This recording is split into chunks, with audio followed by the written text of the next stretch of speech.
público do Ultra Esportes Multimídia, está começando o episódio 5 do Pisa Fundo Última Chance. Pisa Fundo Última Chance é o programa especial onde a gente conta a história dos campeonatos de Fórmula 1 que foram decididos na última corrida. E o quinto episódio, chegamos ao fatídico ano, para nós brasileiros, né, de 2008.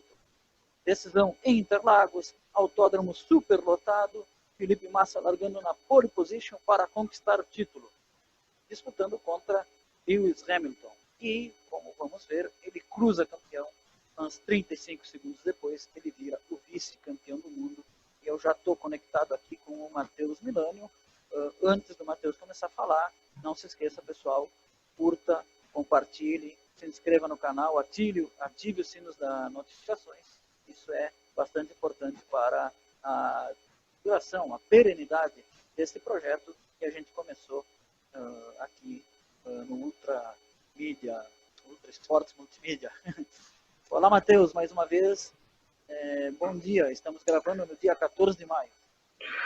Bom dia, Luciano. Vamos falar desse campeonato que teve nas mãos do Brasil, mas que acabou escapando no finalzinho, né? A gente vai falar desse grande ano do Felipe Massa e é isso, assim, não tem nem muito o que falar desse campeonato, né? A gente vai relembrar essa trajetória e como que esse campeonato acabou escapando pelos dedos. Bom, até agora quem assistiu os episódios 1, 2, 3, 4, são os anos 16... Me ajuda aí, Matheus, que eu sempre me confundo. É 16, 14... 2016, 14, 12 e 10. Até então, todos esses campeonatos foram com uma pontuação que ainda não é atual, né? É anterior à atual, porque a atual tem um ponto para a volta mais rápida. Mas o primeiro fazia 25 pontos, o segundo 18, o terceiro 12, e íamos com pontuação até o 10º colocado, né? Este campeonato que nós vamos tratar agora era um outro sistema de pontuação, né? Está aí na tela, ó. O primeiro não fazia 25, fazia apenas 10 pontos. E até o 8º fazia ponto. O 9º e o 10º não faziam ponto como atualmente. Então tá ali, né, Matheus? 10, 8, 6, 5, 4, 3, 2, 1. Sim, isso vai ser muito importante para a gente mensurar essa diferença final no campeonato, né? A diferença entre Massa e Hamilton no final vai ser importante para a gente mensurar isso. Então, Massa de Ferrari e Hamilton de McLaren, né? De McLaren. Já vou segundo colocar. O segundo ano do Hamilton na categoria e o segundo ano disputando o título. Isso. Hamilton chegou chegando, né? Foi o cara que chegou chegando. Com certeza. Então, Luciano, a gente já está com o infográfico aí na tela para os nossos espectadores poderem acompanhar. Vou colocando ele aqui. Tá, então vamos passar rapidamente para a gente poder falar da corrida no Brasil.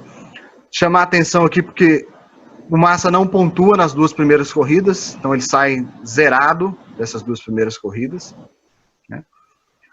E aí acho que a gente vai fazendo aqui alguns paralelos importantes aqui. Essa corrida em Mônaco, Luciano, não sei se você lembra dessa corrida.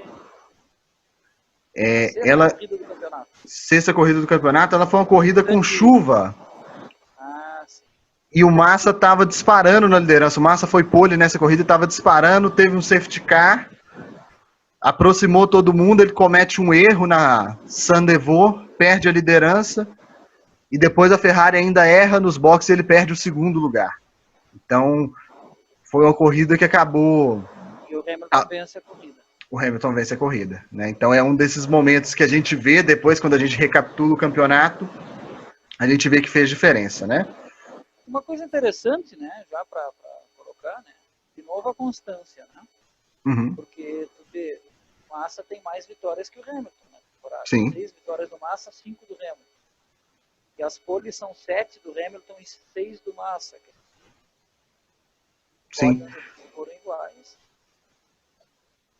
Então foi Hamilton mais constante, né? Agora, a gente no início do campeonato, nenhum dos dois era destaque, né? É isso, né? O Hamilton vence a primeira corrida, mas é quinto na segunda.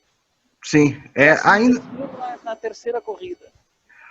A gente vai até ver que tem um determinado momento do campeonato, a gente pode até falar da próxima corrida no Canadá aqui, que o Hamilton não pontua, ele comete uma barbeiragem assim estrondosa, né? Ele bate nos boxes com o Kimi Raikkonen, né? E aí ele não pontua, e quem sai Essa líder do box é aquela da saída do box? é ela mesmo. Tá. Os carros tinham que ficar parados ali para esperar o safety car passar, né? Isso. Vou colocar. Parado. Eu acho que até o Rubinho se envolve na batida também. Aqui, ó. Temos aqui a foto. Aqui a gente tem Raikkonen. O branco ali não é o Rubinho de Williams? Não, é o Rosberg. Ah, é o Rosberg. É o Rosberg, né? Então ele bate nessa saída de box, né? Uma barbeiragem assim terrível, né? Os pilotos tiveram que esperar. E aí, Luciano, quem ganha essa corrida e sai líder do campeonato é esse camarada que está aqui no meio, ó. Vai, única vitória dele, né? Única vitória dele. Ele sai líder desse campeonato, ganha essa corrida. Equipe BMW, né? Equipe BMW. BMW Sauber. Isso. Sauber praticamente nessa época era só o nome, né? Sim. A equipe era da BMW. Uma pena que a BMW não ficou na Fórmula 1. Uma pena. Aliás, todas essas marcas eu achava super legal quando teve BMW, Toyota, Honda. Sim. Achava legal ter essas marcas famosas. Como eu estou achando legal também que a partir do ano que vem vai ter a marca Aston Martin, como eu acho legal a Alfa Romeo. Acho legal esses nomes históricos estarem na categoria. Eu também acho muito bacana. Então, Luciano, eles saem do Canadá empatados, não saem na liderança, mas eles saem empatados do Canadá, 38-38. E aí eu vou dar um pequeno pulo para o Grande Prêmio da Inglaterra. Porque você até falou, Luciano, eles não eram destaque desse campeonato. O que acontece no Grande Prêmio da Inglaterra? O Hamilton ganha, como a gente pode ver aí no nosso infográfico. O Massa apenas 13º, é uma corrida com chuva que o Massa roda 5 vezes durante a corrida. Né? O carro da Ferrari não estava legal ali. E aí tem um tríplice empate na liderança ao final dessa corrida. O Hamilton sai com 48, o Massa sai com 48, o Kimi Raikkonen sai com 48 e o Robert Kubica sai com 46. Então eles saem todos muito perto um do outro. Né? Então ainda o campeonato nesse momento ainda não estava só com os dois em destaque. Isso vai acontecer mais lá na frente. O GP da Inglaterra era a 9ª etapa, né? 9ª etapa do campeonato. E aí, Luciano? Na 10ª etapa temos uma vitória do Hamilton e o Massa terceiro. Isso. E aí, Luciano? Temos o fatídico Grande Prêmio da Hungria. Né? Vou até passar aqui. Aliás, tem várias corridas fatídicas nesse ano. Sim. Singapura também é fatídico nesse ano, né? Sim, com certeza. Já vamos chegar lá. E temos o Grande Prêmio da Hungria, que o Massa fez uma corrida brilhante, liderou durante toda a corrida, né? Liderou toda a corrida, e aí, faltando 3 voltas para acabar, o motor Ferrari deixou ele na mão, dando a primeira vitória e única para o Heikki Kovalainen nessa corrida. Kovalainen venceu. Eu não lembrava que o Kovalainen tinha vencido uma corrida na categoria. Essa foi a única vitória dele. Lembrar disso. O Kovalainen corria por qual equipe nesse ano? Ele era companheiro do Hamilton na McLaren. Na McLaren, é verdade. Era companheiro do Hamilton. Ele teve essa chance ainda, está num carro de ponta. Sim, teve essa chance, assim.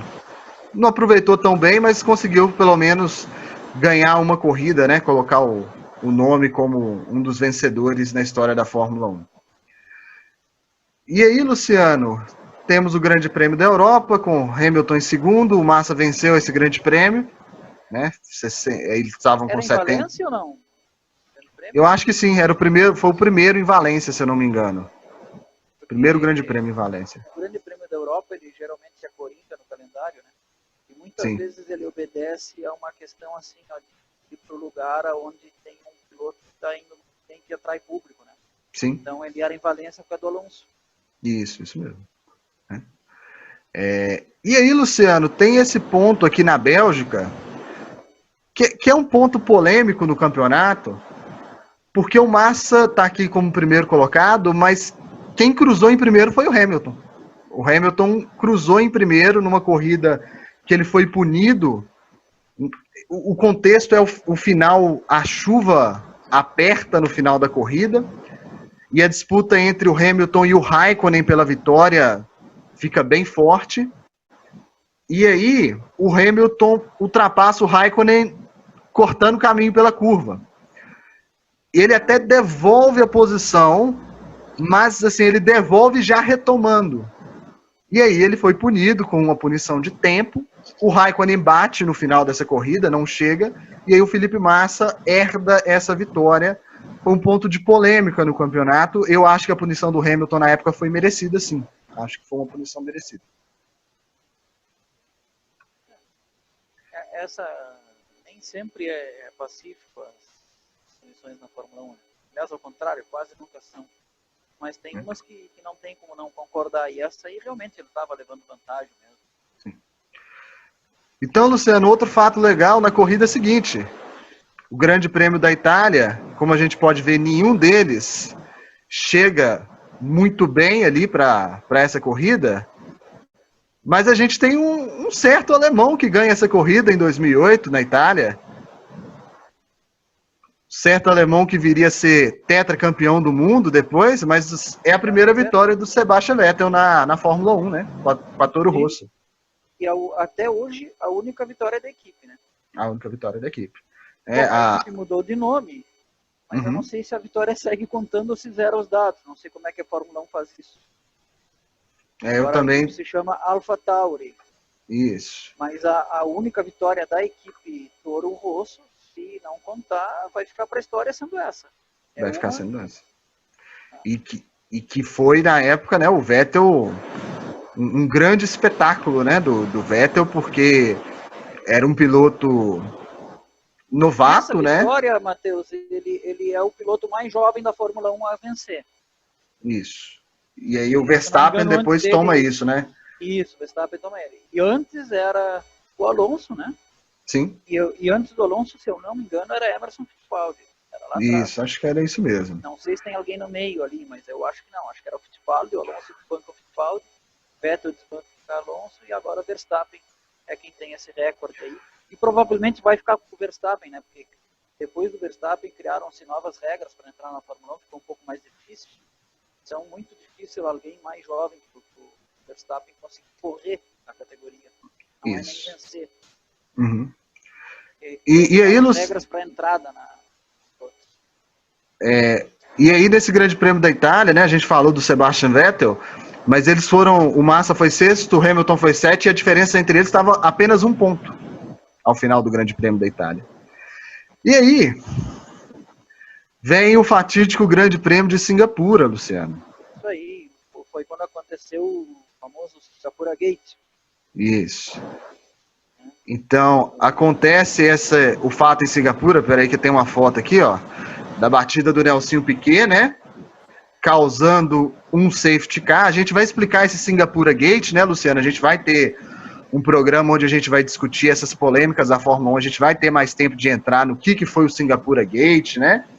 Mas no fim essa batida causou um safety car, vários carros, jogou o Alonso para primeiro, já tinha parado, outros carros foram para os boxes e aí aconteceu, né, o erro no pit stop da Ferrari.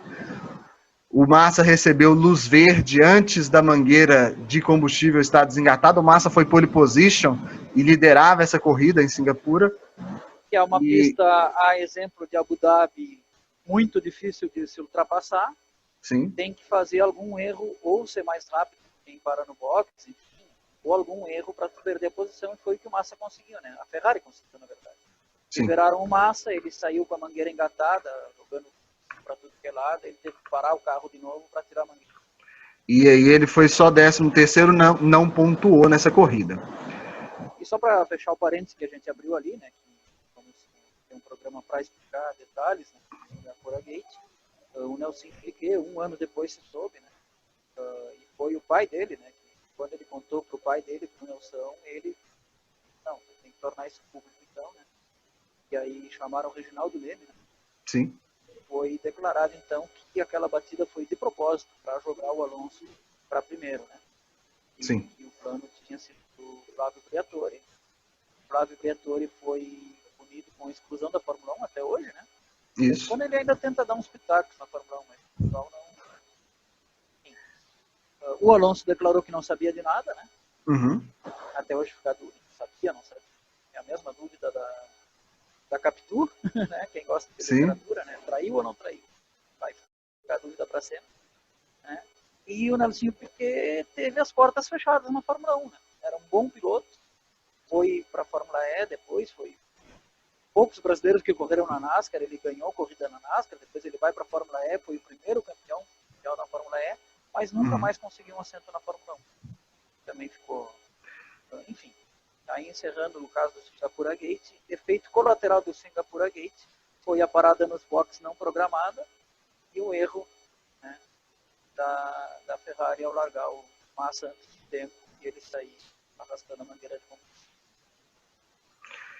Pois é, Luciano, então foi um ponto importante desse campeonato, ponto decisivo. Temos depois de Singapura o Grande Prêmio do Japão. Eles têm essa colocação aqui, Hamilton só 12º e o Massa 7º, porque eles se tocam na primeira volta, tem um toque entre os dois, né, que acaba prejudicando a corrida deles. Era uma manobra de ultrapassagem, se eu não me engano, do Hamilton para cima do Felipe Massa, né, e eles acabam se tocando. Cadê a foto aqui? Isso. Esse é o momento do toque entre eles. O Hamilton roda, vai para o final do grid, né? Então eles acabam... Ainda conseguiu salvar alguns pontos. Conseguiu fazer 2 pontos ainda. Ele foi punido, né? Ele foi considerado culpado pelo incidente. Ele salva ainda 2 pontos para o campeonato. E aí, Luciano, tem o Grande Prêmio da China, que a gente pode só falar como que eles chegaram para o Brasil. O Hamilton ganhou e o Massa foi segundo, e eles chegaram com uma diferença de 7 pontos, né? Então eles chegaram aqui. Pontos em favor do Hamilton, né? Em favor do Hamilton. 94 então, a 87. Isso. O Massa, se ele ganhasse o Grande Prêmio do Brasil, ele teria mais vitórias, como aconteceu. Então ele jogava por uma pontuação igual. Ou seja, ele precisava tirar 7 pontos nessa corrida, pelo menos empatar o campeonato. Ou seja, se ele ganhasse e o Hamilton fosse sexto, ele seria campeão, né? Seria campeão. E aí a gente pode falar um pouco dessa corrida. O seguinte, ó, antes de falar da corrida, eu vou te falar o seguinte, ó, essa tela é para nós. Eu estava com o meu pai e mais 2 amigos em um churrasco na praia. Frio ainda. Sabe que aqui no sul demora um pouco a começar a fazer calor, né? Sim. Mas o pessoal tem casa na praia, vai igual. Já dá para ir, já vai, já faz um churrasquinho, começa a limpar a casa pro veraneio, aquela coisa. Veraneio. E estávamos comendo churrasco e eu olhei no relógio e digo, vai começar a corrida. Tem TV aqui. Aí o dono da casa disse, olha, eu acho que eu tenho, vamos ver se pega. Cara, se não pegar, eu vou para a cidade. Eu tenho que ver a corrida. O Brasil vai ser campeão do mundo de novo. Eu não acredito, eu tenho que ver as corridas. E aí, felizmente, pegou e eles seguiram bebendo cerveja e eu sozinho. Vendo. Quando acabou a corrida, eu voltei pro churrasco, né? Comecei outra vez a comer e eles disseram, tá, mas e aí, ganhou o nosso piloto ou não ganhou? Não pararam de beber e comer, eu parei, né?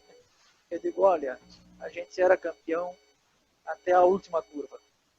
Nosso piloto passou campeão, mas não foi campeão. E é isso que nós vamos conversar agora, né, Matheus? Pois é, Luciano, assim, até assistir essa corrida de novo, de maneira um pouco mais fria, a gente sabe que o cenário não era muito fácil de acontecer, né? Porque eram Ferrari e McLaren, os carros dominantes. Para o Hamilton chegar em sexto, teria que ter algum problema, né? O que acontece?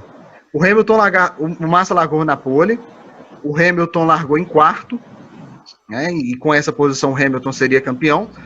Só que Interlagos é Interlagos, né, Luciano? Tem chuva, a chuva vai, a chuva volta, né? O Hamilton caiu para quinto numa dessas possibilidades. Ele cai... A gente pode dizer, Matheus, ver, mas a gente pode dizer que o Hamilton no início da carreira não se dava muito bem com Interlagos. Não. Agora daqui a pouco a gente vai gravar o episódio de 2007, também é uma decisão em Interlagos e também envolve o Hamilton. O Hamilton faz um monte de bobagem. Sim. Eu acho que é a partir dessa corrida aí de 2008, que no finzinho ele vai conseguir, ele começa a ir melhor em Interlagos.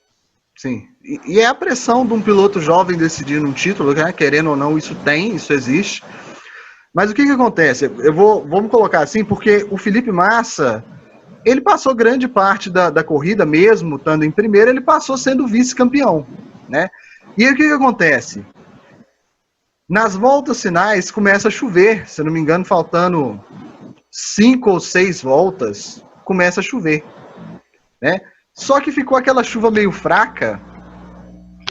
E o que acontece? Nessas paradas, alguns pilotos pararam, o Felipe Massa parou, o Hamilton parou, o Vettel de Toro Rosso parou, vou cravar o nome do Vettel porque ele vai ser importante nessa história.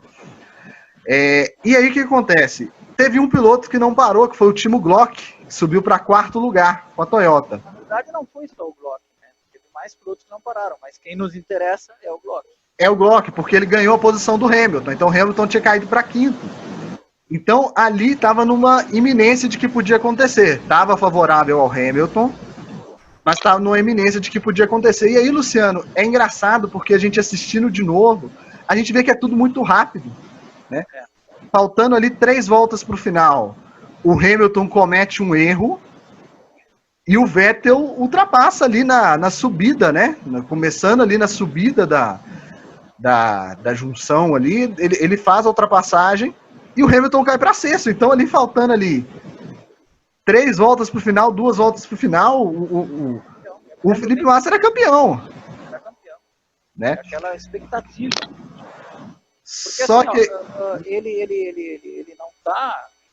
Isso é um grande momento do Hamilton aí na carreira também. Porque ele cai e ele não tá assim tão próximo. não. Tem uma distância, digamos assim, se não chovesse, talvez ele não chegasse. Não que ele não conseguisse ultrapassar, mas talvez ele não se aproximasse o suficiente em 3 voltas. Sim. E aí, Luciano, foi aquela coisa, né? Se a chuva espera um pouquinho, espera 30 segundos, 1 minuto para apertar, né? Seria o suficiente, porque aí o Timo Glock... Né?